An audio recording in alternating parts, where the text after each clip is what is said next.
하나님은 지금도 인류의 구원을 위하여 일하고 계십니다. 그런데 하나님의 역사에 특징이 있습니다. 하나님은 인간의 참여를 필요로 하고 계시다는 것입니다.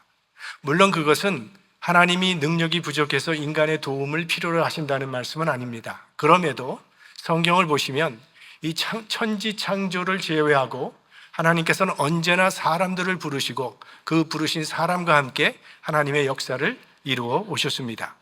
하나님께서 아브라함을 부르십니다. 그리고 그 부르신 아브라함과 함께 하나님의 역사를 이루어 가셨고, 모세를 부르셔서 모세와 함께 일을 하셨습니다. 엘리야를 부르시기도 하셨고 요나를 부르시기도 하셨습니다. 그래서 하나님의 아들 예수 그리스도께서 이 땅에 오셨을 때 가장 먼저 했던 일이 제자들을 부르시는 일이었습니다. 그리고 부활승천하시면서 땅끝까지 이르러 내 증인이 되라 명령을 하셨던 거죠. 그 후로부터 지금까지 주님의 부르심을 받은 수많은 일꾼들이 이 하나님 확장에 헌신해 주었기 때문에 지금 이렇게 세계는 복음이 확산되어진 것이죠. 그리고 지금은 저와 여러분이 이 하나님의 역사의 현장으로 부름을 받은 것입니다. 그러니까 우리 모두는 그리스도의 일꾼이라는 말씀입니다. 그렇다면 우리가 칭찬받는 일꾼이 되어야 할 텐데, 그 칭찬받는 일꾼이 되기 위하여 필요한 자세가 무엇인지 오늘 본문을 통해서 몇 가지로 생각해 보려고 합니다. 무엇보다 먼저 나는 그리스도의 일꾼이라는 이 정체성이 분명하게 내 마음 가운데 새겨져 있어야 됩니다. 오늘 본문 1절 말씀을 보시면 사람이 마땅히 우리를 그리스도의 일꾼이요 하나님의 비밀을 맡은 자로 여길지어다 했습니다. 성경은 우리들을 향하여 하나님의 역사를 위해 일하라고 부름받은 그리스도의 일꾼이라고 말씀하고 있습니다. 내가 도대체 누구인지 모르고 살아가는 인생처럼 비참한 삶은 없을 것입니다.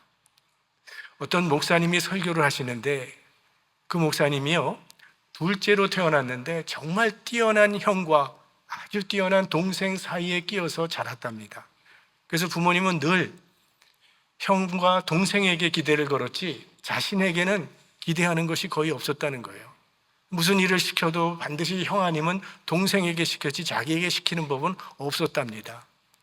근데 아버지께서 면사무소에서 일을 하시는데 어느 날 아침 아버지가 자기에게 심부름을 시키더라는 거예요. 얘는 오늘 면사무소에 좀 아침에 다녀와라. 아버지가 자기에게 심부름 시켰다는 게 이 목사님에게 너무 기뻐서 바로 말이 떨어지자마자 즉시 면사무소를 달려갔습니다. 근데 도착을 했는데 도대체 왜 자기가 왔는지를 모르는 거예요. 그래서 내가 왜 온 건가?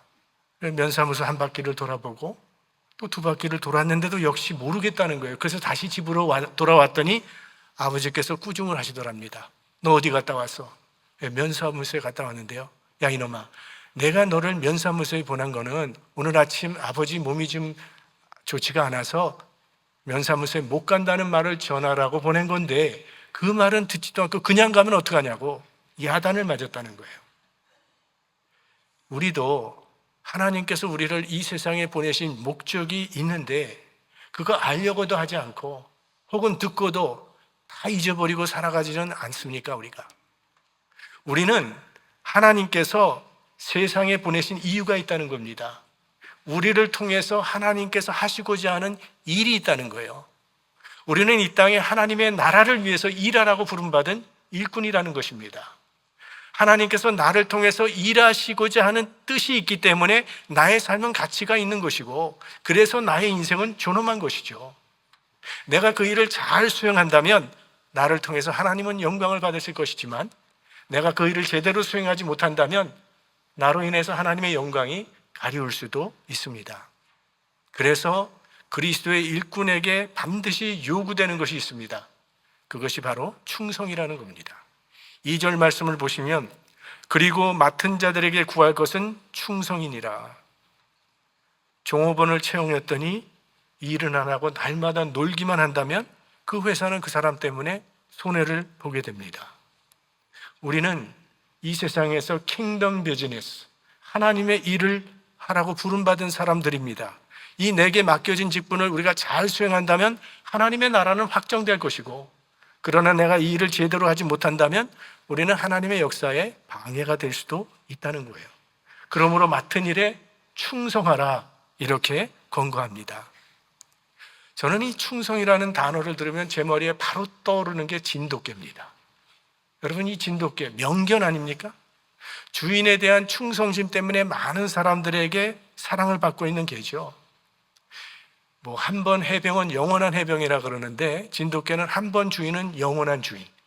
그 주인 하나만을 섬기는 개가 이 진돗개입니다. 제가 부목사 시절에, 그러니까 아주 오래전에 섬기던 교회에서 사찰 집사님이 아무래도 밤에 좀 무서우니까 개를 한 마리 길렀으면 좋겠다 그래서 교인 집에서 새끼 진돗개를 받아서 교회에서 기른 적이 있었는데요.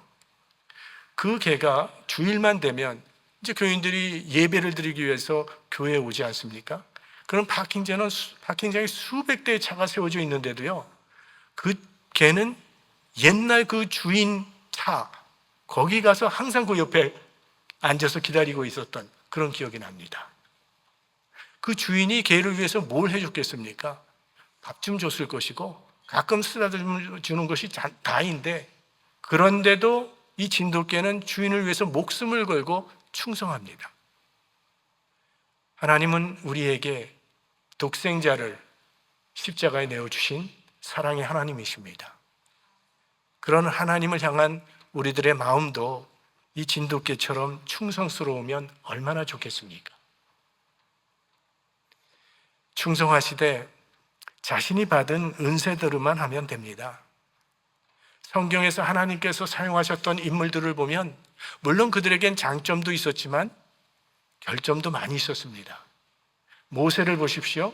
그는 혈기 때문에 사람을 죽이는 큰 과오를 범한 사람입니다. 그런데도 하나님께서 모세를 쓰셨습니다. 왜? 그에게는 뜨거운 동포애가 있었기 때문에. 사실 그가 애굽인을 살인한 것도 자기 동족을 괴롭히는 것을 그냥 보고 지나칠 수가 없었기 때문에 그런 일을 저지른 거죠. 그러니까 하나님께서는 그 모세의 그 뜨거운 동포애를 보시고 자기 민족의 해방을 위해서 그를 사용하셨던 것입니다. 야곱이라는 사람, 우리가 창세기를 통해서 그의 성격이 좋은 점보다는 나쁜 점이 많다고 하는 것을 우리는 익히 알고 있습니다.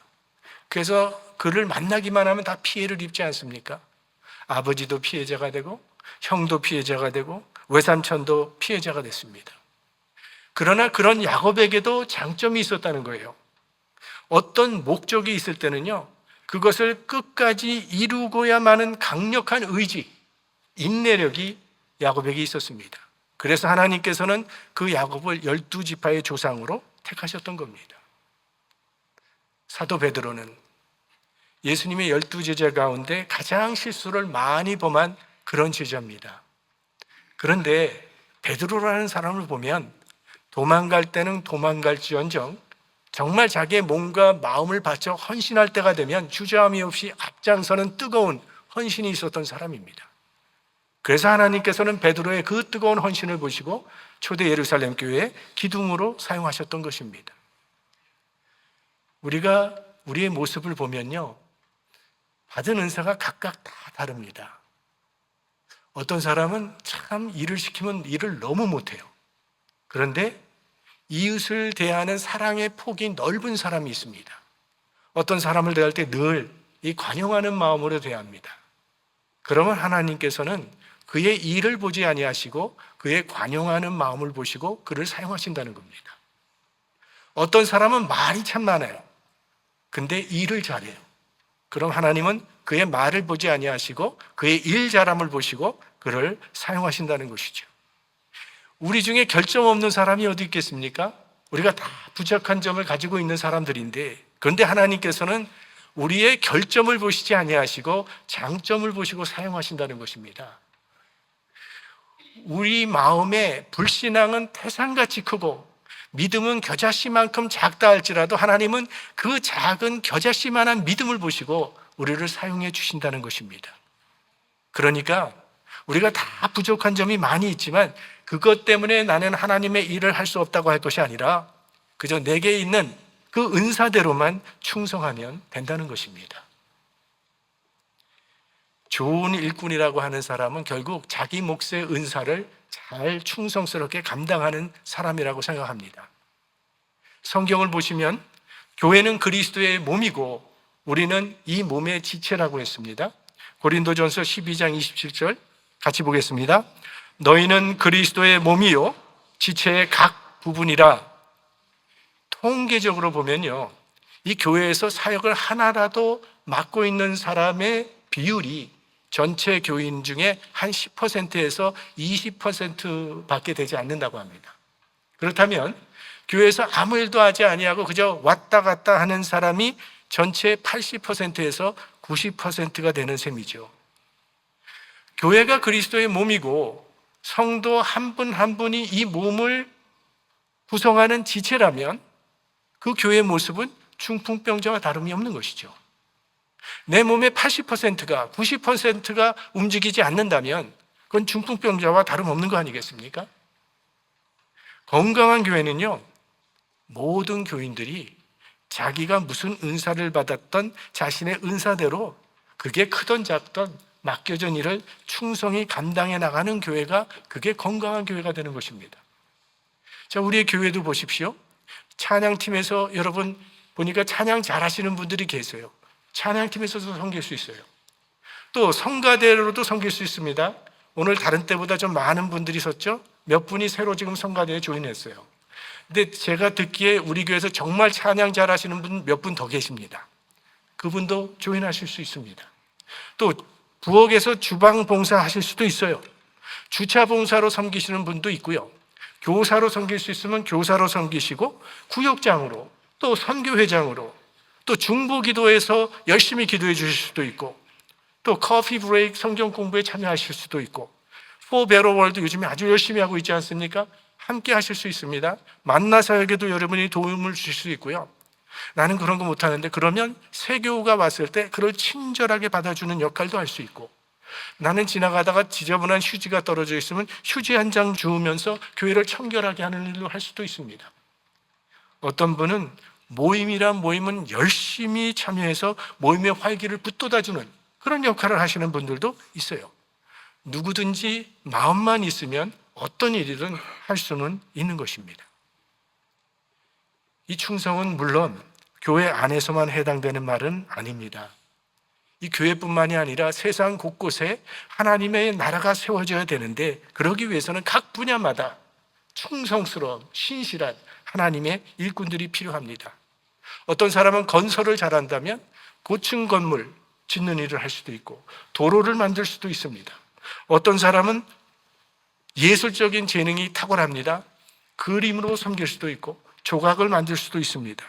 또 정치를 잘하는 사람은 정치계에 들어가서 신실한 하나님의 일꾼으로 나라를 바르게 세울 수도 있고, 사업을 잘하는 사람, 훌륭한 교육자, 훌륭한 의료인, 모든 사람들이 자기가 있는 곳에서 자기에게 맡겨진 일을 하나님께 충성하듯이 충성스럽게 감당할 때 그곳에 하나님의 나라가 이루어지게 되는 것이죠.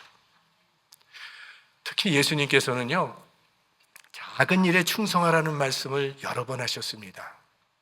성경 속에 나오는 그 훌륭한 인물들, 또 세계사에 나오는 훌륭한 인물들의 공통점이 있습니다. 그 공통점이란 자기 앞에 주어진 일이 아무리 작은 일이라 할지라도 최선을 다했더니 그에게 주어지는 사명과 영광이 점점 더 커져가더라는 것이죠. 여러분, 작은 일에 소홀히 하는 사람이 큰 일에 충성하는 거 보셨습니까? 작은 일에 충성하는 사람이야 큰 일에 충성할 수 있습니다.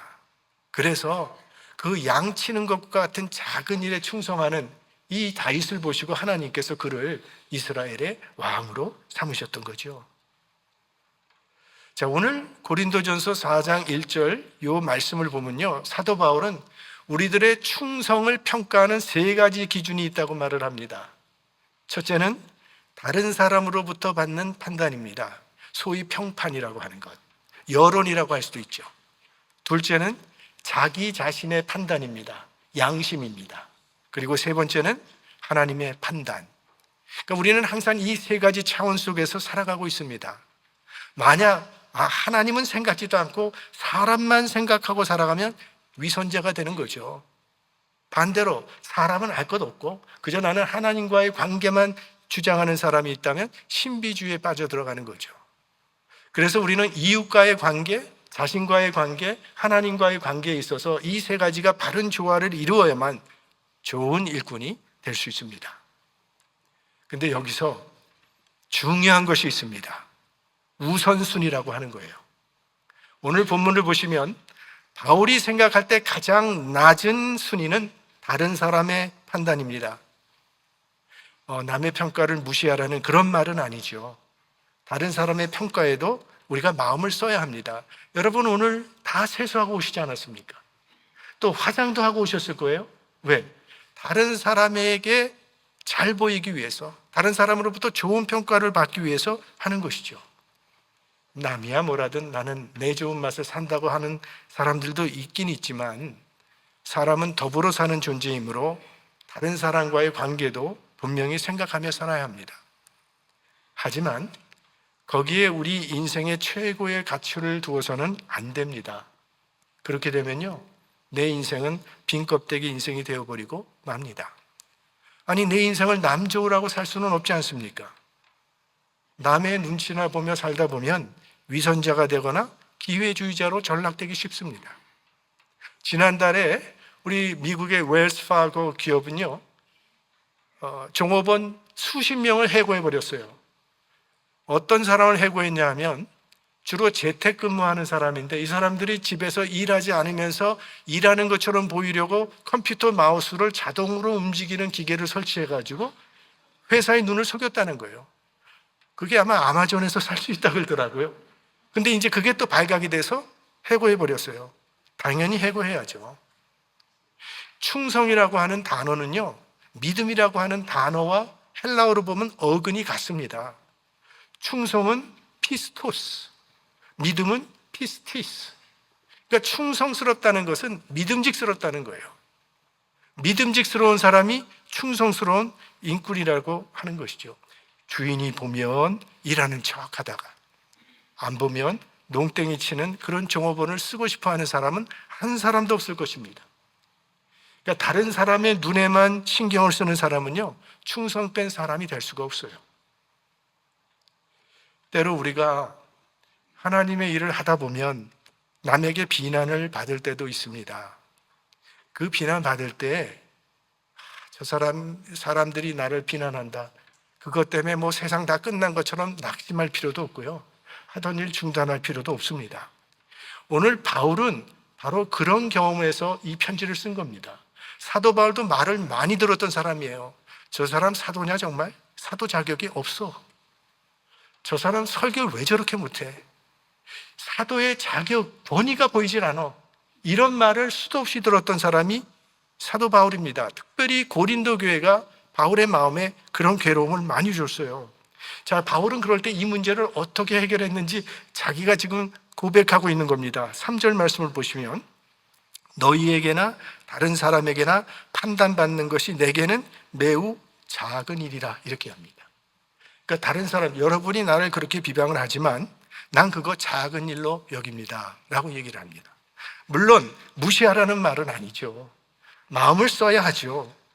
그러나 거기에 매일 필요는 없다는 거예요. 작은 일로 여기라, 연연하지 말라는 그런 말씀이죠. 왜? 사람의 판단은 정확하지가 않습니까? 사람은 중심을 보지 못하니까, 사람의 마음을 읽지 못하기 때문입니다. 그러니까 우리가 무슨 일을 하다가 칭찬 좀 받는다고 우쭐할 것도 없고요, 비난받는다고 그렇게 낙심할 필요도 없는 겁니다.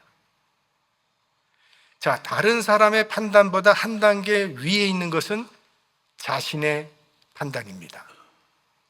인간은 자기와의 대화를 통해서 자기를 형성해 나가는 존재입니다. 자기와 대화하면서 내게 문제가 있다는 걸 느끼게 해주는 것이 양심이죠. 이 양심은 하나님께서 우리 마음에 새겨주신 율법과도 같은 것입니다. 그래서 예수님께서는 마음으로 미워하는 것도 살인이라고 말씀을 하신 것을 보면, 양심의 판단이 다른 사람의 판단보다 한 단계 위에 있는 것은 틀림없는 것입니다. 양심의 거리낌이 없다면 충성스러운 사람임에 틀림없을 겁니다. 바울은 나는 내 양심에 비춰서 자책할 것이 없다고 오늘 고백을 해요. 4절 말씀에, 내가 자책할 아무것도 깨닫지 못하나. 얼마나 부러운 고백입니까? 자기 양심에 따라서 최선을 다했다는 고백이에요. 이렇게 살 수만 있다면 정말 훌륭한 사람임에 틀림없을 것입니다. 그런데 이 고백에 이어서 바울은 정말 위대한 신앙의 고백을 합니다. 그것이 4절 후반절에 나오는 말씀입니다. 그러나 이를 인하여 의롭다 함을 얻지 못하노라.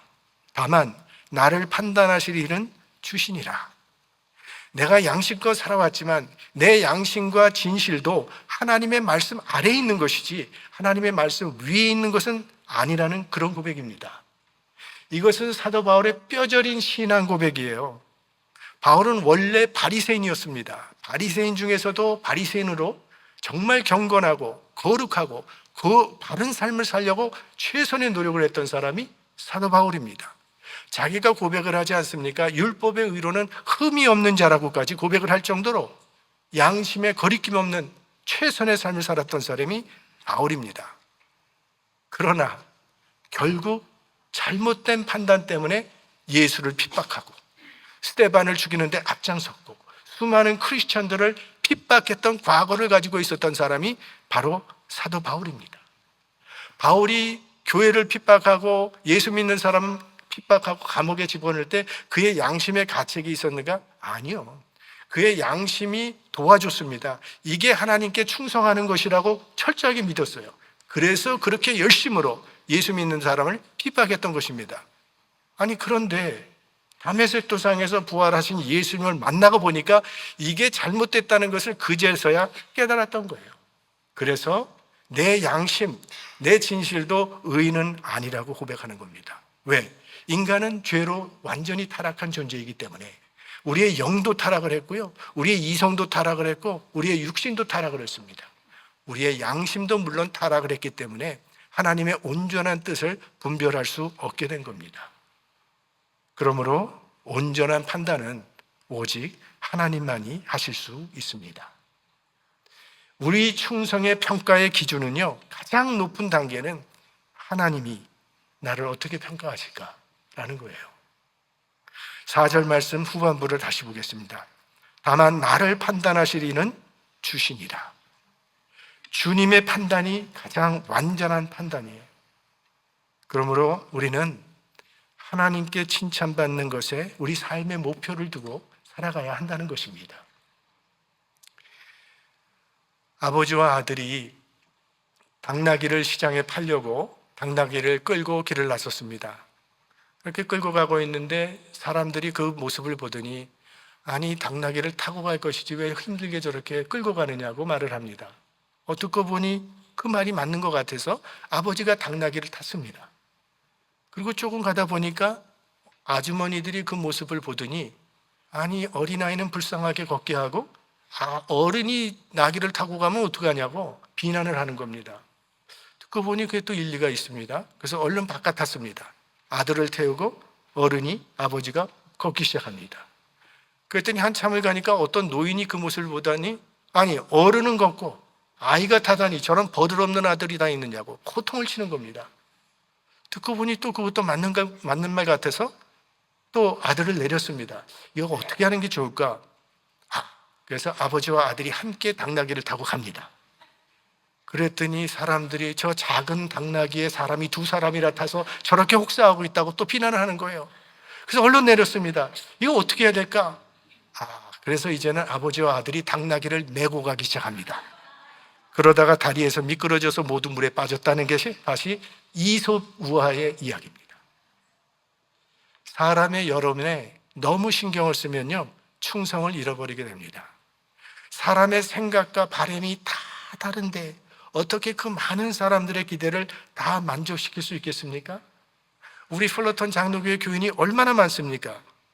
이 많은 사람들을 어떻게 다 만족시킬 수 있겠습니까? 전 절대로 만족시키지 못합니다. 만족시킬 생각도 하지 않습니다. 만약 그런 생각을 하고 주의 일을 한다면 아무 일도 할 수 없습니다. 오직 한 가지만 생각하면 된다는 거예요. 나는 그리스도의 일꾼으로서 하나님의 마음에 기쁨이 되겠다는 생각으로 하나님께 충성만 하면 되는 것입니다. 오래전에요, 한국에서 흉악범이 잡혀져서 사형 선고를 받았습니다. 근데 젊은 청년이었는데 이 청년을 끝까지 사형 집행되는 그 순간까지도 자기는 그런 일을 저지르지 않았다고 그렇게 간곡히 호소를 했습니다. 그렇지만 모든 자료가 그 청년이 진범이라고 지목하고 있기 때문에 그 청년을 사형시켜 버렸습니다. 그런데 딱 한 달 후에 진범이 나타났습니다. 그래서 그 판결을 내린 판사는 머리 깎고 스님이 되었다고 합니다.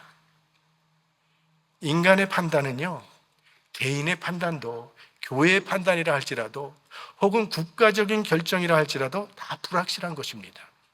예수 그리스도가 십자가에서 죽었다는 게 뭘 의미합니까? 개인도 잘못 판단할 수 있고 최고 종교회의도 잘못 판단할 수 있고 국가도 잘못 판단할 수 있다는 그 사실을 보여주는 것이죠. 그러니 어떻게 해야 하겠습니까? 5절 말씀에 보면 그러므로 때가 이르기 전 곧 주께서 오시기까지 아무것도 판단치 말라. 여러분, 지금 내 눈에 보이는 그것이 정말 옳은 것입니까? 내 판단이 정말 옳은 판단입니까? 우리는 모든 진실을 다 알지는 못합니다. 우리는 다 제한적인 지식만을 가지고 살아갈 뿐이에요. 그렇다면 가능하면요, 형제에 대한 판단은 하지 않는 것이 좋습니다. 가능하면 형제의 장점을 보시고 단점은 보지 않는 것이 좋습니다. 남에게 대접을 받고자 하는 대로 너희도 남을 대접하라 했어요. 우리가 이웃을 그렇게 대하면 이웃도 우리를 그렇게 대하여 줄 것입니다. 때로 우리가 교회에서 하나님의 일을 하다 보면요, 오해가 생기기도 해요. 억울한 일을 당하기도 합니다. 내 진실이 왜곡되어서 전달되어지는 경우도 있습니다. 내 진심은 그게 아닌데 왜 나를 바르게 평가해 주지 않을까 속상하고 괴로울 때가 있습니다. 사람이 판단을 하고 사람에게 판단받을 때는 언제나 그런 일이 생깁니다. 이럴 때 어떻게 해야 하겠습니까? 우리가 비난받을 때는 무엇보다 먼저 자신을 돌아보는 계기로 삼는 것이 좋을 것입니다. 내가 잘못한 것이 있는지, 회개할 것이 있는지 자기를 돌아보고 잘못이 있다면 회개해야 할 것입니다. 그러나 나에게는 아무 잘못이 없다고 확신이 들면 그 일 때문에 너무 괴로워할 필요 없습니다. 그저 하나님께 맡겨버리십시오. 하나님이 아시면 되는 겁니다. 중요한 것은 정말 나는 하나님 앞에 바로 서 있는가예요. 크리스천은 하나님의 판단에 최고의 가치를 두고 살아가는 사람입니다. 다만 나를 판단하시리는 주시니라. 이 진리의 말씀 앞에 우리가 바로 서기만 하면 그 안에 진실함과 위로가 넘치게 될 것입니다. 5절 마지막 말씀입니다. 그가 어두움에 감추인 것들을 드러내고 마음의 뜻을 나타내시리니 그때에 각 사람에게 하나님께로부터 칭찬이 있으리라. 진실은 언젠가 드러나게 돼 있다는 그런 말씀이죠. 예수님을 생각해 보세요. 저 귀신의 앞잡이다, 하나님을 모독하는 자다, 미친 사람이다, 이래서 예수님을 십자가에 못 박아 죽여버렸습니다. 그러나 지금은 온 세상이 예수 그리스도를 구주로 고백하며 따르고 있습니다. 진실은 드러나게 돼 있습니다. 왜 우리 마음에 주님의 일을 하다가 갈등이 일어나고 분노가 일어나고 억울함, 고통 이런 것들이 어디서 오는 것입니까? 사람들의 판단에 너무 귀를 기울이고 있기 때문에 생기는 겁니다. 섭섭한 말을 들으면 완전 실패자가 된 것 같고, 칭찬 좀 들으면 완전히 성공한 사람 같고, 어떤 사람의 말 한마디에 천국과 지옥을 왔다 갔다 하는 이런 삶을 살고 있지 않습니까? 여러분, 우리 마지막 날 내 인생의 평가를 누가 내리는 것입니까? 우리 인생을 결산해야 되는 시간이 왔을 때 누가 내 인생을 평가하는 것입니까? 저 사람 참 훌륭해, 저 사람은 법이 없어도 살아갈 사람이야, 의로운 사람이야 라고 다른 사람이 나를 추켜 세워주면 나는 정말 의로운 사람이 되는 것입니까? 저 사람은 못된 사람이야, 마음보가 틀렸어, 다른 사람이 나를 보고 죄인이라고 하면 나는 죄인이 되는 것입니까? 우리 인생을 평가하실 분은 하나님밖에 없습니다. 그러므로 사람의 평판에 너무 연연하지 마시고 주님의 칭찬을 받도록 충성하는 일꾼들이 되시기 바랍니다.